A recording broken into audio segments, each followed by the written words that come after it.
ఏమిటండి కళ్ళార్పకుండా అలా చూస్తున్నారు?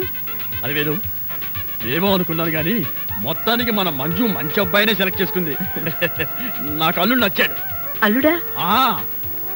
అది వేరు ఈ ఫోటో బాగా చూడు. వీళ్ళిద్దరిలో మన అల్లుడెవరో బాగా ఆలోచించి చెప్పు. ఇంకెవరు? ఇతనే. కరెక్ట్. మొత్తానికి నా కళ్ళతో చూసావు, నా పెళ్ళాన్ని వినిపించావు. అమ్మయ్యా, ఇక నాకు ఏ దిగులు లేదు. అక్క, ఇక మీదటి నుంచి మనం చేయాల్సింది ఒకటే, డాడీని చాలా జాగ్రత్తగా చూసుకోవాలి.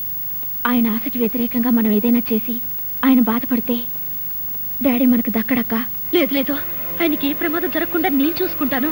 డాడీ బాధపడే పని ఏది చేయను, ఆయన మాట కూడా ఎదిరించను. ప్రియా, వస్తున్నాను డాడీ. పదక్క. ఏమిటి డాడీ? ప్రియా, మీ అక్కయ్య ఏ పని చేసినా నా ఇష్టానికి నా స్టేటస్ కి తగ్గట్టే చేస్తుందని చెప్పానా? అమ్మడు, నీకు ఒక పజిలే. ఈ ఫోటోలో మీ బావ ఎవరో చెప్పు. అలివేణి, నువ్వు చెప్పకు.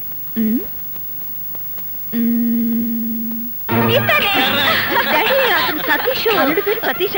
మనిషికి తగ్గట్టు ముచ్చెల్లా ఉన్నాడు. అమ్మాయినా? అబ్బా, ఈయన మీ ఆయనలేవమ్మా, కాదని ఎవరన్నారు? రేపు పోతుందాం. ఈ ఫోటో బాగా చూసి అల్లుడు గారు ఎవరు చెప్పరా? వీరే. ఎంత పొగరా నీకు! ఇంకోసారి ఆ దరిద్రుడిని పట్టుకున్న అల్లుడన్నావు, నీ గుడ్లు తోడేస్తాను. ఆ భికారి కదవా, ఆ దరిద్రుడు నా అల్లుడంటావా? రేయ్, వాడే నిజంగా నా అల్లుడైతే నా కూతుర్ని వాడిని ఇక్కడే శుద్ధి పారేసి ఇక్కడే గుడ్డు పొడి చేస్తాను రా.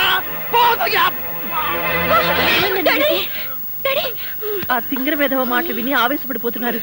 వాడనంత మాత్రాన మీ అల్లుడు అవుతాడా? లేకపోతే ఏంటి? వాడెవడో పాచి పని చేసుకుని ఆత్మహత్య పట్టుకొని నా అల్లుడు అంటాడా? అంటే అన్నాడు. మీ అల్లుడు ఎవరో మీకు తెలీదా? ఈ టాబ్లెట్ తీసుకోండి. ఇదిగో పనబ్బాయి, త్వరగా వెళ్ళి కాస్త వేడి నీళ్ళు పట్టుకురా. పనబ్బాయి, ఏమిటి అలా చూస్తూ నిలబడ్డావు? వెళ్ళి నీళ్ళు పట్టరా. అసలు మీరెవరండి? వీళ్ళు మా అమ్మ నాన్న. అర్థమైందా?